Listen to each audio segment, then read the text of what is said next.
भाई नए चैप्टर की स्टार्टिंग होती है। हमें देखा जाता है हमारे एमसी कोरिन का सीन। भाई साहब उसकी तो हालत खराब हो चुकी होती है क्योंकि उसके सामने होता है टाटेज वोल्टजार और सिस्टम के द्वारा उसे बताया भी जाता है कि यही है फाइनल बॉस, जिसका डिफिकल्टी लेवल भी EX लेवल का है। जहाँ पर वोल्टजार कहता है मैं यहाँ पर उस पर्सन को देखने आया हूँ जिसने मेरे प्लान्स को ना जाने कितनी बार खराब किया है और यहाँ तक कि मेरे ट्रेजर्स को भी चुराया है। जहाँ पर हमारा एमसी कोरिन भी सोच रहा होता है हाँ मैंने अब तक काफी सारी चीजें की हैं, वो तो शुक्रिया है कि इन्होंने अभी तक हमारे चेयरमैन को पूरी तरीके से खत्म नहीं किया। मुझे इन्हें किसी भी कॉस्ट पर बचाना होगा क्योंकि पिछली लाइफ में जब मैं चेयरमैन को बचाने में असफल रहा था तो मेरी मास्टर भी वोल्टजार के हाथों मारी गई थी, लेकिन मेरी इन्फॉर्मेशन की वजह से अभी के लिए तो मास्टर चली गई हैं। हम देखते हैं चेयरमैन की हालत काफी ज्यादा खराब हो चुकी होती है। जहाँ पर कोरिन भी सोच रहा होता है वोल्टजार ने खुद से कोई मूव किया, ये तो एकदम अनएक्सपेक्टेड था। ओरिजिनल इंसिडेंट जो कि अभी भी सिनेरियो से काफी ज्यादा दूर था वह अभी अभी सामने आ गया, लेकिन यह ठीक है क्योंकि मैं हमेशा ही सिनेरियो को अच्छे के लिए चेंज करता हूँ। और भाई साहब हमारे कोरियन ने सीधा अटैक कर दिया होता है वोल्टजार के ऊपर, वो भी अपनी काफी खतरनाक technique poisonous dragon head charge नाम की टेक्निक से, जिसमें हमारे कोरियन ने अपने डोमेन का भी यूज किया होता है। लेकिन तभी दूसरी तरफ से वोल्टजार भी अपने सेम टेक्निक का यूज करता है हमारे एमसी कोरियन के खिलाफ और वोल्टजार ने भी अपनी ड्रैगन टेक्निक का यूज करते हुए अपने डोमेन को भी ओपन कर लिया होता है। जहां पर वोल्टजार भी हमारे एमसी कोरिन को डोमेन यूज करते हुए देखकर काफी ज्यादा चौंक जाता है और कहता है ओह क्या तुम भी डोमेन का यूज कर सकते हो। जहां पर हम देखते हैं तो हमारे एमसी कोरिन और वोल्टजार के डोमेन्स के बीच में तगड़ा क्लैश देखने को मिलता है। लेकिन तभी वोल्टजार अपने स्पीयर को हटाता है और यूज करता है अपनी सेकंड डोमेन को।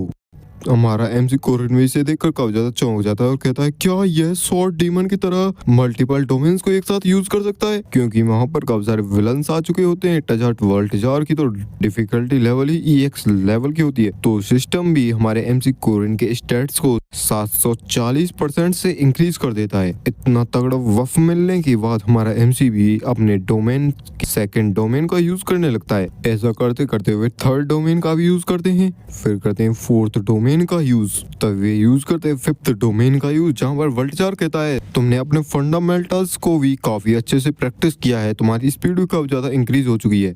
और ऐसा कहते कहते वो अपनी सिक्स्थ डोमेन को भी यूज कर लेता है। वोल्टजार को टैकल करने के लिए हमारा एमसी कोरिन भी अपने पावर्स को जबरदस्ती बढ़ाने लगता है और करता है यूज सिक्स्थ डोमेन को। दोनों ही अपनी जगह से एकदम से गायब हो जाते हैं और करने लगते हैं काफी तगड़ा क्लैश, जहाँ पर वे दोनों अपने अलग ही डोमेन में लड़ रहे होते हैं।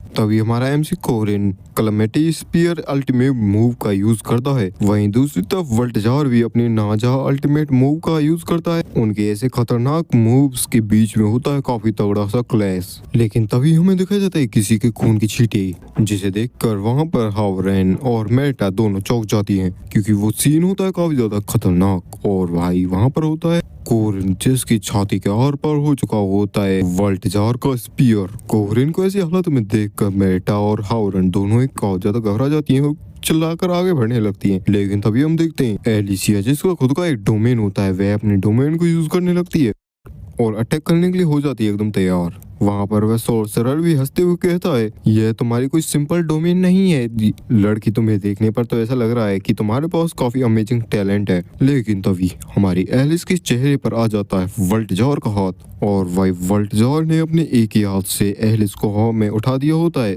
और कहता है तुम्हें हमेशा अपनी डोमेन पर निर्भर नहीं रहना चाहिए। वोल्टजार की पकड़ इतनी मजबूत होती है कि भाई साहब एलिस की भी चीख निकल जाती है। तभी हावरन अचानक से आती है हमारी एलिस की मदद करने के लिए, काफी ज्यादा गुस्से में भी होती है। लेकिन वोल्टजार तो ठहरा पुराना खिलाड़ी जो कर हावरन के अटैक को डॉज करता है और एलिस के सिर को भी जमीन में दे मारता है। साथ ही साथ वह हावरन के हाथ को पकड़कर एलिस के साथ ही उसे भी जमीन में दे मारता है। एलिस के मुंह से निकल जाती है बिमल की पिचकारी, जिससे तो भाई एलिस की हालत काफी ज्यादा खराब हो चुकी होती है। क्योंकि हावरन कोई ज़ॉम्बी है, इस वजह से उसे इतना फर्क नहीं पड़ा होता। वोल्टजार बिना देर किए हो जाता है तैयार अटैक करने के लिए और पंचेस वे पंचेस मारते जाता है। लेकिन हमारी हावरेन एलिस के ऊपर आ जाती है और उसके सारे पंचेस को अपने ऊपर लेने लगती है। लेकिन उस वोल्टजार के ऐसे पंचेस को संभालने में भी हावरेन की हालत खराब हो रही होती है। लेकिन तभी हावरेन अपनी चेन्स का अटैक करती है वोल्टजार की तरफ और वह वोल्टजार के हाथों और सारे शरीर को जकड़ लेती है अपने चेन्स में। हावरेन भी कहती है अब तुम मरने वाले हो, लेकिन तभी नोटिस करती है कि वोल्टजार ने तो उसी की चेन्स को पकड़कर उसी को ही अपने पास खींच लिया होता है और कहता है मेरे भाग्य में मरना नहीं है, मेरे भाग्य में मेरा मरना लिखा ही नहीं है। हावरेन को भी यकीन नहीं हो पाता, वह कहती है ऐसा नहीं हो सकता। लेकिन तभी वोल्टजार रख के पंच मारता है हावरेन के सिर पर। उस अटैक को लेने के साथ ही हावरेन का दिमाग तो सुन्न पड़ गया होता है। वोल्टजार भी हावरेन को जमीन में देकर मारता है और कहता है तुम्हारे पास एक्सपीरियंस की काफी ज्यादा कमी है, चाहे जितना मर्जी हो, तुम्हारी बॉडी कितनी भी स्ट्रांग हो, तुम अपने ब्रेन के खिलाफ इम्पैक्ट को भी ट्रेन नहीं कर सकती। तभी वोल्टजार अपने स्पीयर को लेता है और तैयार हो जाता है अपने फाइनल अटैक को करने के लिए और कहता है अब मरो। लेकिन तभी पीछे से कोई उसे जमा देता है। वोल्टजार भी बर्फ में जम चुका होता है और पीछे देखता है जहाँ पर यह मैजिक यूज करने वाली होती है मेरिटा। जहाँ पर वोल्टजार भी कहता है तो आखिरकार तुम हो वो वैम्पायर। जहाँ पर हमारी मेरिटा भी अपने दूसरे मैजिक का यूज करती है और वहाँ पर बुला लेती है उस रेड बीस्ट को जो कि सीधा वोल्टजार की तरफ अटैक करने के लिए बढ़ता है। जहाँ पर वोल्टजार भी अपने आप को काफी आसानी से उस आइस क्रिस्टल से आजाद करा लेता है और करता है काफी खतरनाक सा स्पीयर का अटैक जो कि सीधा सबसे पहले तो उस रेड मॉन्स्टर को बीच में से चीर जाता है और बाद में बढ़ने लगता है हमारी मेरिटा की तरफ। मेरिटा को ऐसे किसी अटैक के बारे में कोई भी आशा नहीं थी। वह तो इस अटैक को देखकर काफी ज्यादा चौंक जाती है और अपनी आंखों को बंद कर लेती है। सोच लेती है भाई साहब यही मेरा अंत है। लेकिन तभी जोसेफिन चिल्लाती है क्लोज, जिस वजह से वहां पर एक नया डायमेंशन ओपन हो जाता है जिसमें वह स्पीयर चला जाता है। जहां पर वोल्टजार भी कहता है तो क्या तुमने मेरे स्पीयर को किसी अलग ही डायमेंशन में भेज दिया? यहाँ पर तो सिर्फ एक ही पर्सन है जो कि इस काम को कर सकता है, जोसेफिन मेरी ओल्ड फ्रेंड। क्या तुम्हें नहीं लगता कि तुम इस पार्टी के लिए काफी ज्यादा लेट हो चुकी हो? जोसेफिन भी चिल्लाती तुम शांत हो जाओ ट्रेटर, और यहाँ पर मैं नहीं हूँ जो कि इन चीजों को बदलेगी। तभी हम देखते हैं वोल्टजार के पीछे जहाँ पर हमारे एमसी कोरिन ने सोलर जीनस नाम के काफी खतरनाक से अटैक को रेडी कर लिया होता है। जितना मैक्सिमम हमारा एमसी आउटपुट निकाल सकता था उसने पूरा किया। सोलर जीनस पहले से ही काफी खतरनाक अटैक था और अब तो उसका स्टैट्स भी 740% से बढ़ चुके थे, इस वजह से और भी खतरनाक हो गया। वोल्टजार भी पीछे मुड़ते हुए कहता है हाँ मैंने तुम्हारे हर्ट को छोड़ दिया था, लेकिन मेरा अटैक तो इतना खतरनाक था कि तुम्हें मर जाना चाहिए था। लगता है तुम्हारी रीजनरेशन एबिलिटी काफी ज्यादा ही खतरनाक है। यह कोई ऐसी एबिलिटी नहीं है जो कि पैदाइश के साथ मिलती हो, यह तो कुछ अलग है। लगता है तुमने मेरी जैसी लेकिन मुझसे कुछ अपोजिट अपने आप पर एनग्रेव किया है। सोलर जीनस अटैक को तुम्हारा जैसा पिद्दी अपने लेवल पर कभी भी हैंडल नहीं कर सकता। जहाँ पर हमारा एमसी भी चिल्लाते हुए कहता है नहीं मेरे लिए एक पल भी काफी है। जहाँ पर सभी का ध्यान उस अटैक पर होता है तभी जोसेफिन अपने टेलीपोर्टेशन मैजिक का यूज करती है और एक पोर्टल ओपन कर देती है। तभी वह सोर्सरर भी कहता है क्या ये डरपोक लोग यहाँ से भाग रहे हैं? डून इविल से स्माइल के साथ कहता है क्या तुम सोचते हो कि हम यहाँ पर सिर्फ बैठे बैठे देखते ही रहेंगे तुम्हें? लेकिन तभी हमारा एमसी उनके ऊपर अटैक कर देता है जिससे कि वे कुछ देख भी नहीं पाते। एमसी चिल्लाता है सभी जल्दी से निकलो, जहाँ पर वे सभी जल्दी से हमारे चेयरमैन को लेकर निकल जाते हैं। साथ ही हमारे एमसी की पावर्स भी जा रही होती है। जहाँ पर वह पोर्टल में गिरते गिरते कहता है तो चलो तुम्हें दोबारा देखेंगे अगले टाइम, तो मदर फकर।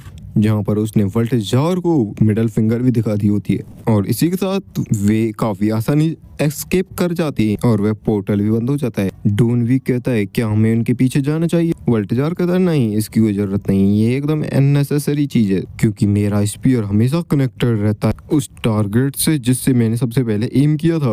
तभी हम देखते हैं हमारे एमसी कोरिन और मेरिटा का सीन जिनके पीछे ओपन हो रहा होता है कोई डायमेंशन जहां से निकलता है वोल्टजार का वही स्पीयर। जिस स्पीयर को देखकर हमारा एमसी कोरिन मेरिटा के सामने आ जाता है, लेकिन तभी कोई हमारे कोरिन को बगल से धक्का देता है जिसे देखकर तो एमसी कोरिन भी काफी ज्यादा चौंक जाता है। वे होते हैं चेयरमैन जिन्होंने उस वोल्टजार के स्पीयर के अटैक को अपने ऊपर ले लिया होता है। लेकिन इस अटैक को लेने के बाद भी उनके चेहरे पर स्माइल होती है। हमारा एमसी भी चिल्लाता है चेयरमैन। उनके हाथ एक दूसरे से मिलते इससे पहले चेयरमैन वहाँ से गायब हो जाते हैं और हमारा एमसी भी वहाँ पर बिना कुछ कहे खड़ा रह जाता है और निराशा के साथ वहाँ पर बैठ जाता है और कहता है क्या मैं कुछ भी चेंज करने के लिए योग्य नहीं हूँ?